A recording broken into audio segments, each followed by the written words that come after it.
Au 30e anniversaire de mariage de mes parents, maman a murmuré, « S'il te plaît, ne nous embarrasse pas avec cette robe bon marché, ma chérie. » J'ai souri et je lui ai montré l'étiquette. Son visage est devenu blanc.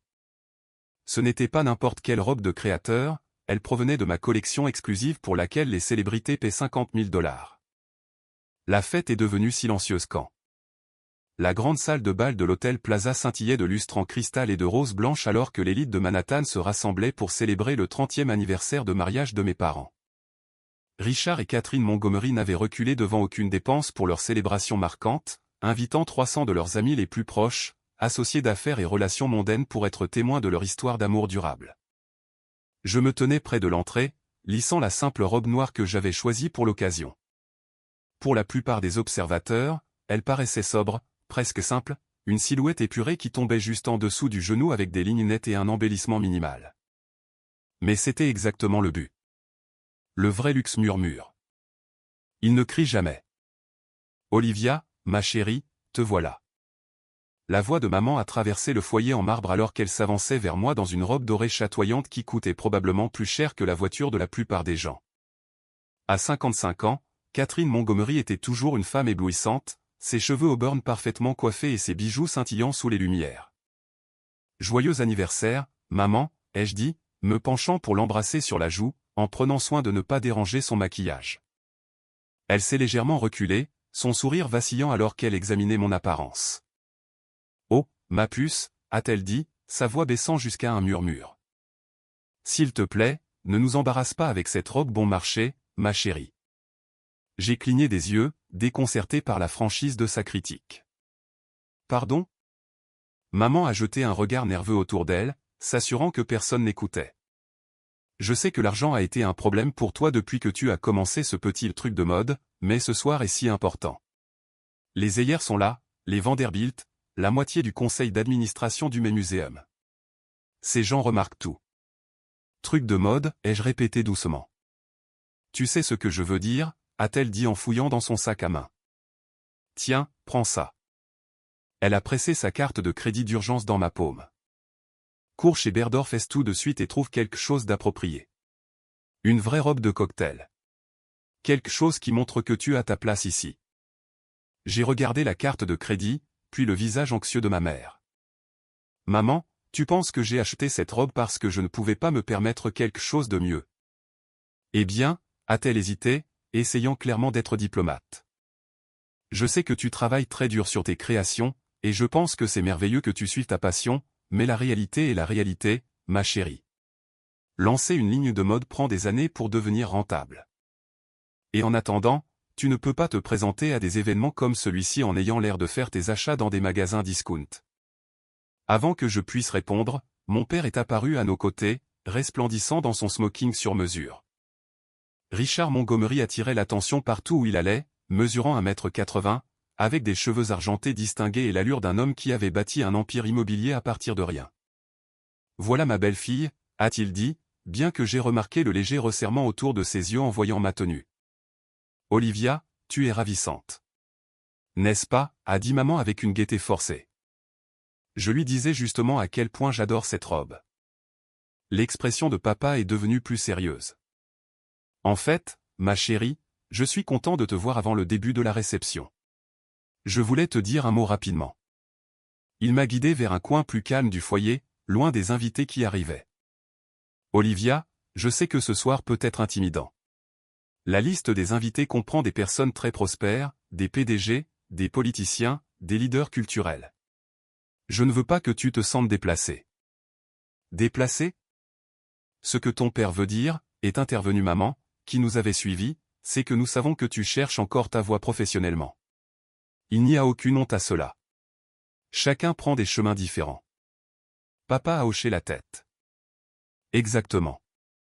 Quand les gens te demandent ce que tu fais, dis simplement que tu es dans la mode.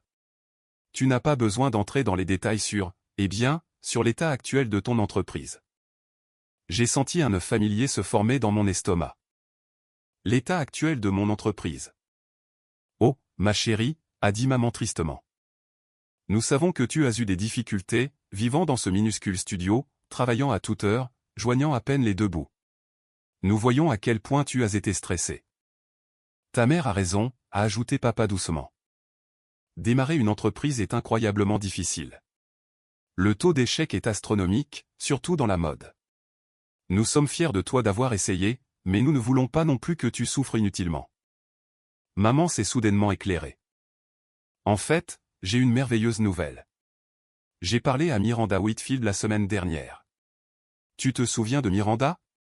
Elle dirige cette charmante boutique dans l'Upper East Side. Eh bien, elle cherche une vendeuse. Ce serait parfait pour toi. Tu apprendrais le métier de A à Z, rencontrerais des clients fortunés et aurais un salaire stable. Une vendeuse, ai-je dit lentement. Ne le dis pas comme ça, a grondé papa. Il y a de l'honneur dans un travail honnête. La boutique de Miranda s'adresse à une clientèle très exclusive. Ce serait une excellente expérience. De plus, a ajouté maman avec enthousiasme, Miranda a dit qu'elle pourrait même proposer quelques-unes de tes créations éventuellement, si elles conviennent, bien sûr. J'ai regardé mes parents, ces gens qui m'avaient élevé, soutenu pendant mes études et qui croyaient sincèrement qu'ils m'aidaient, et j'ai senti une vague de tristesse m'envahir. Ils voyaient ma vie à travers le prisme de leurs propres expériences, de leur propre définition du succès et de l'échec. C'est très attentionné, ai-je dit prudemment. Mais je pense que je vais continuer avec ce que je fais. L'expression de papa est devenue préoccupée. Olivia, j'admire ta détermination, mais on ne peut pas vivre de rêve éternellement. Tu as besoin de stabilité, de sécurité. À 26 ans, tu devrais penser à ton avenir, au mariage, aux enfants, à construire quelque chose de durable. Ton père a raison, a approuvé maman. Regarde autour de toi dans cette pièce. Ces femmes ont toutes épousé des hommes qui ont réussi et qui pouvaient subvenir à leurs besoins. Même celles qui travaillent le font par choix, non par nécessité. Je travaille par choix, moi aussi, ai-je dit. Ma chérie, la voix de maman a pris ce ton patient qu'elle utilisait quand j'étais enfant et que je faisais un caprice, travailler 18 heures par jour dans un appartement exigu, pouvant à peine se payer l'épicerie, vivant d'un chèque de paie à l'autre. Ce n'est pas un choix, c'est du désespoir. Comment savez-vous que je vis d'un chèque de paie à l'autre? Papa et maman ont échangé un regard. Ma chérie, a dit papa doucement. Nous payons ton assurance maladie. Nous avons vu le rapport de crédit lorsque tu as été ajouté à notre plan familial. Nous sommes au courant des prêts étudiants, des cartes de crédit au maximum, des paiements de loyer en retard.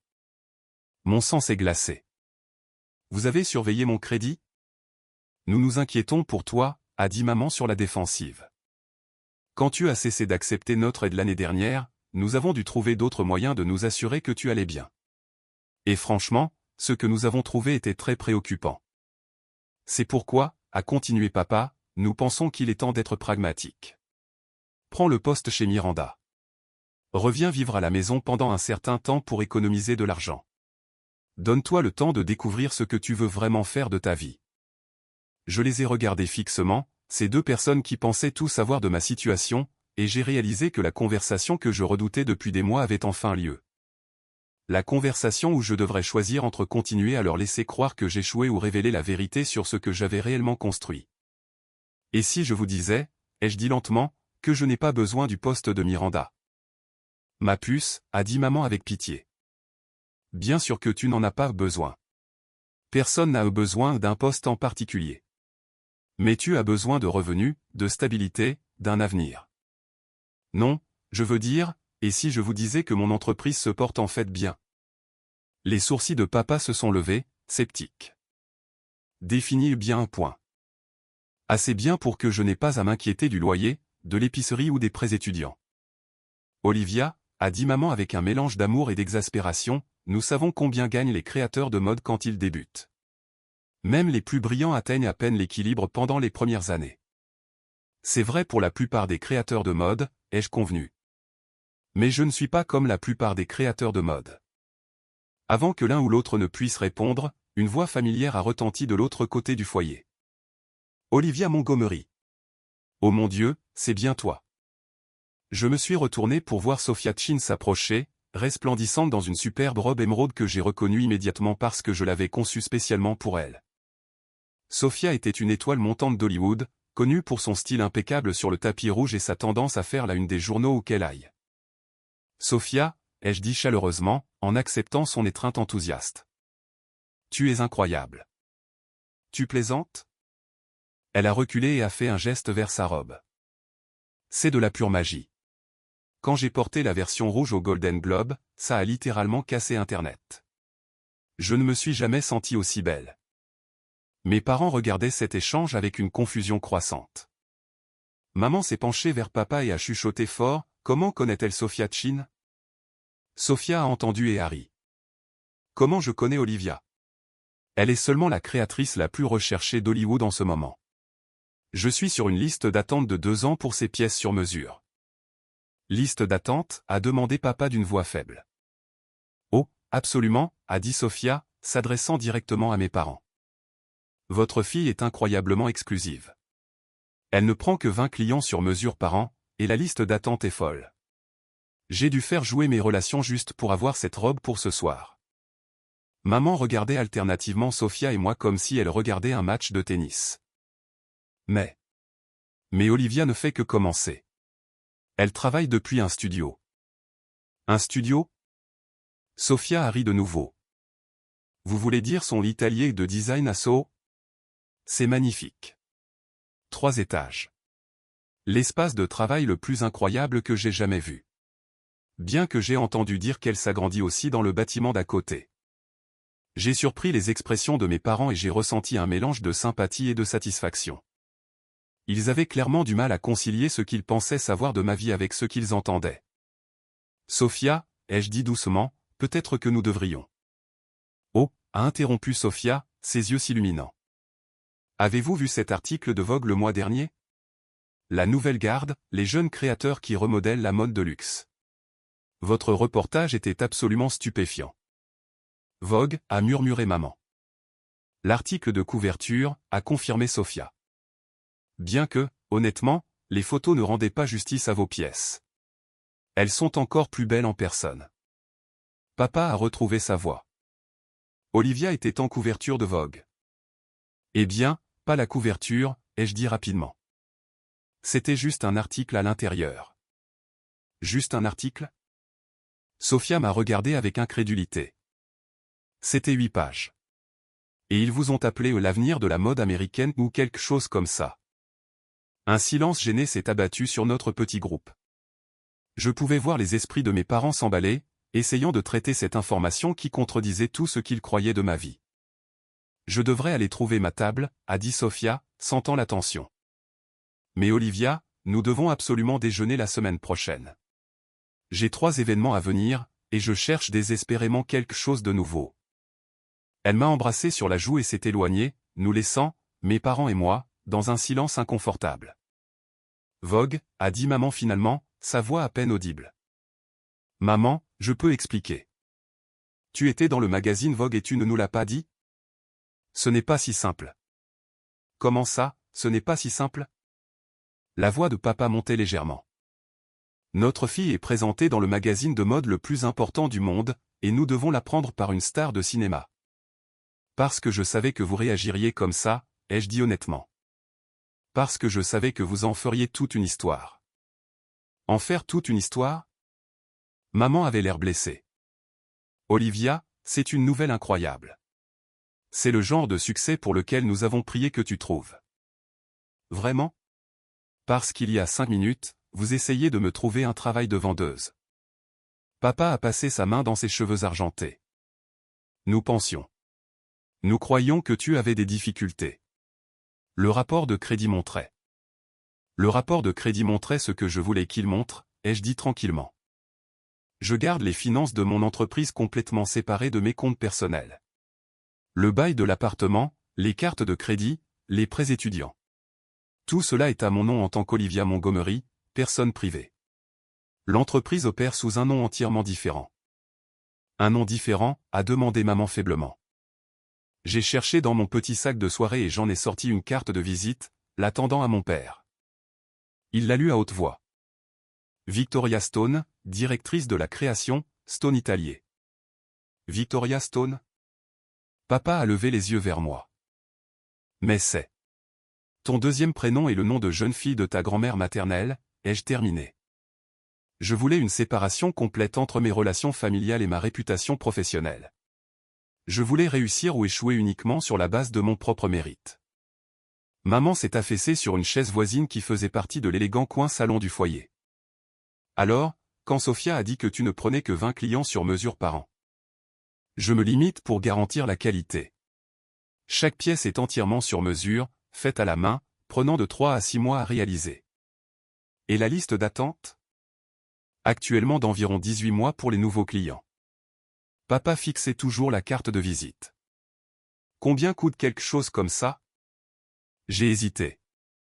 Cela dépend de la complexité du design, des matériaux, du calendrier. Une estimation, a-t-il insisté. Le prix de base pour une robe sur mesure est de 50 000 $. Le chiffre flottait dans l'air comme un objet physique.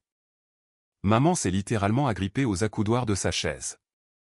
50 000, a-t-elle répété lentement. Dollars? Pour une seule robe? Pour une œuvre d'art complètement unique qui ne sera jamais reproduite. La plupart de mes clients considèrent cela comme un investissement. Et tu en fais 20 par an, papa faisait des calculs mentaux rapides. 20 pièces sur mesure, oui, mais ce n'est que la ligne couture. J'ai aussi des collections de prêt-à-porter, des contrats de licence, et je lance une ligne d'accessoires de luxe le mois prochain. Maman s'est levée brusquement. Je dois voir l'étiquette de la robe. Quoi? La robe que tu portes. Si ce que tu dis est vrai, si tu es vraiment cette personne, Victoria Stone. J'ai souri et je me suis retourné, soulevant mes cheveux pour révéler la petite étiquette cousue discrètement dans l'encolure du dos. Maman s'est penchée pour la lire, et j'ai vu son visage devenir complètement blanc. Victoria Stone Italier, a-t-elle lu dans un murmure. Création exclusive sur mesure. Ceci ne vient pas de ma ligne de prêt-à-porter, ai-je expliqué. Je l'ai faite spécialement pour ce soir. Cela m'a pris 6 semaines. Tu as fait ça? Chaque point cousu à la main? Soit de Lyon, France. Le tissu seul a coûté 8 000 $. Papa est apparu à l'épaule de maman pour regarder l'étiquette lui-même. Tu portes une robe à 8 000 $ que tu as faite toi-même pour notre fête d'anniversaire? Le travail et la conception porteraient en fait la valeur totale à environ 50 000 $ si je devais la facturer à un client.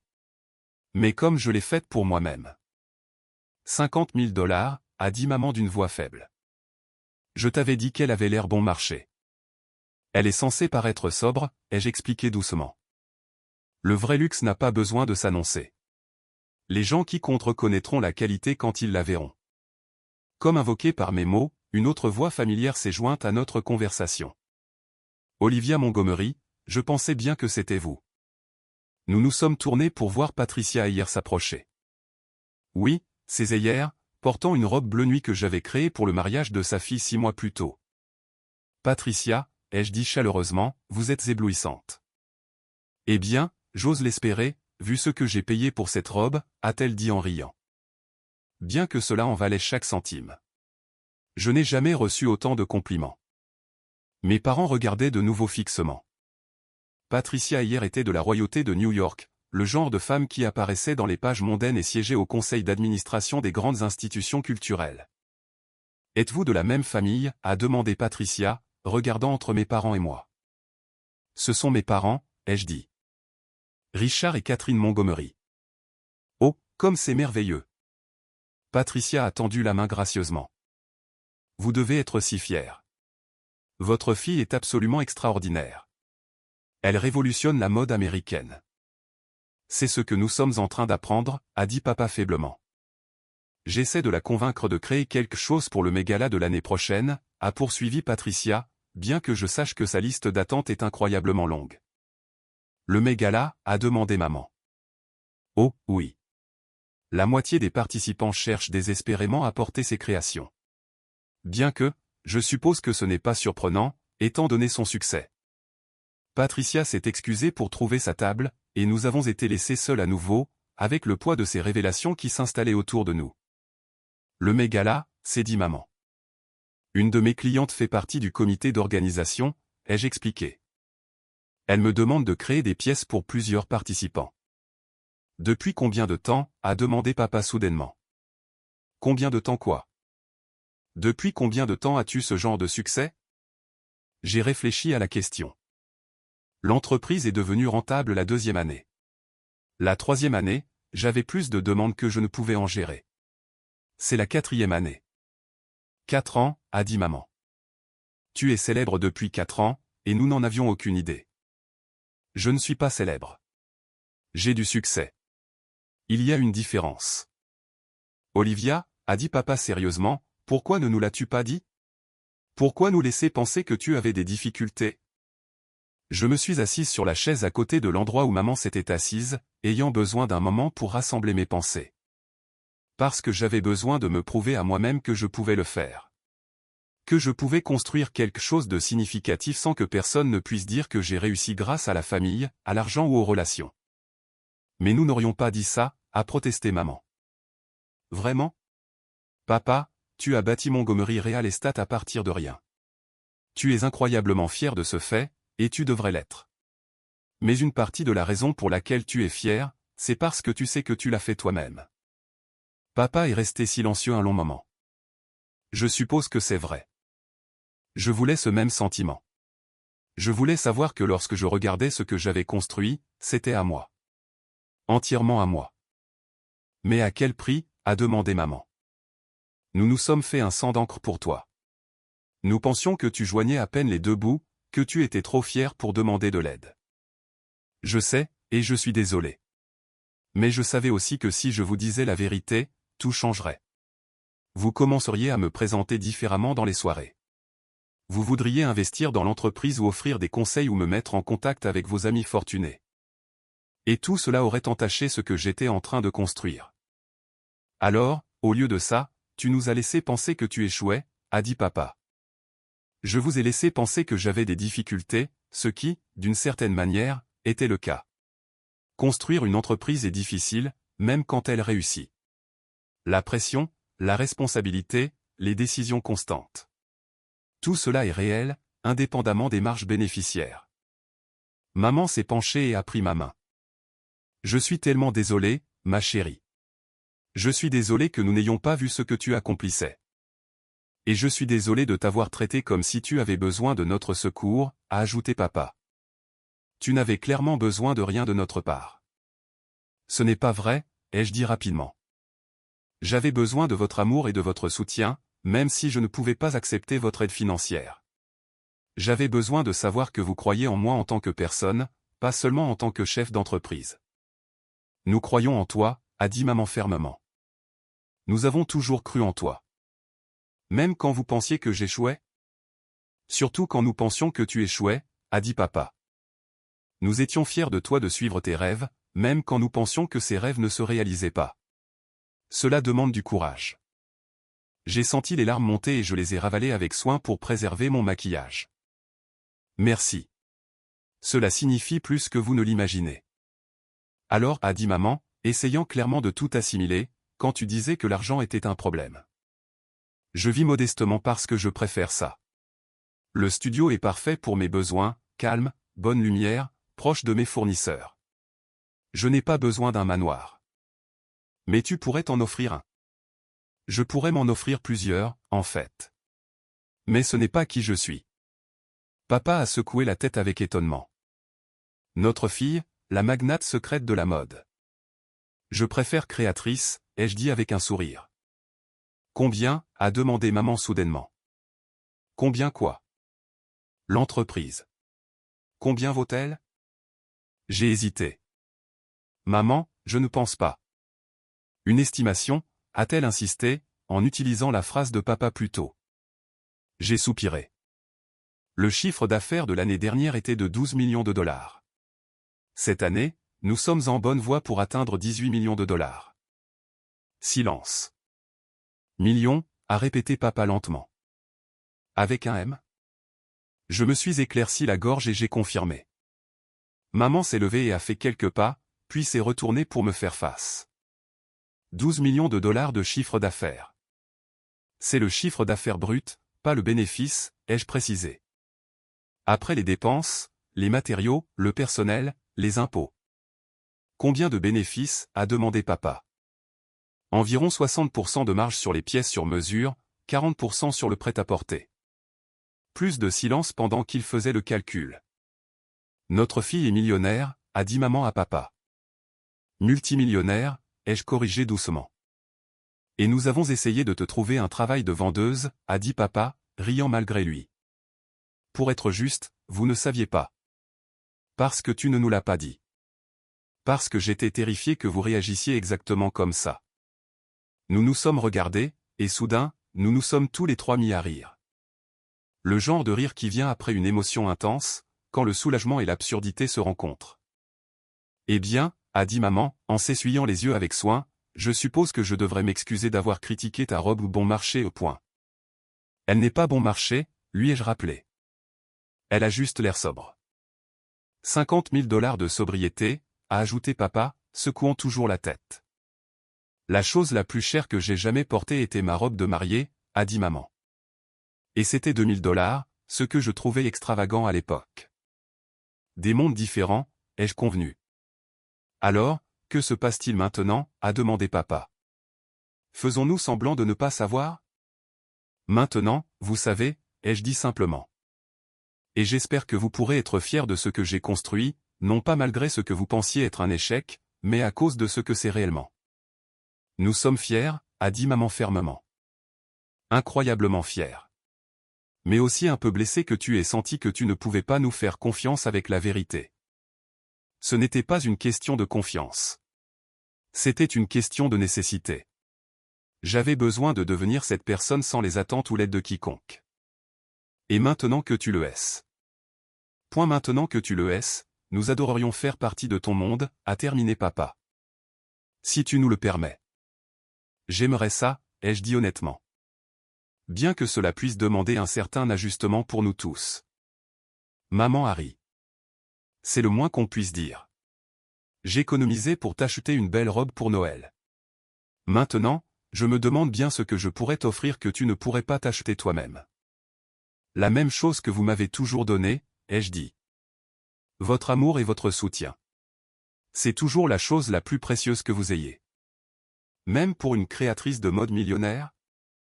Surtout pour une créatrice de mode millionnaire. La réception commençait et les invités se dirigeaient vers la salle de bal. Papa m'a offert son bras et maman a pris son autre côté. Une dernière question, a dit maman pendant que nous marchions. Es-tu heureuse? Vraiment, vraiment heureuse de la vie que tu t'es construite?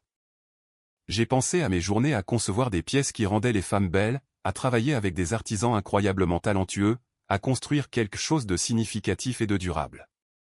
Je suis incroyablement heureuse, maman. C'est exactement la vie que je rêvais d'avoir. Alors c'est tout ce qui compte, a-t-elle dit. Bien que la prochaine fois que tu seras dans Vogue, nous apprécierions un avertissement. Marché conclu, ai-je ri. En entrant dans la salle de bal, j'ai remarqué plusieurs têtes se tourner dans notre direction. Certains m'ont reconnu comme étant Victoria Stone. D'autres ont simplement remarqué la qualité de ma robe. Mais pour la première fois depuis des années, je n'avais pas l'impression de cacher quoi que ce soit aux personnes qui comptaient le plus.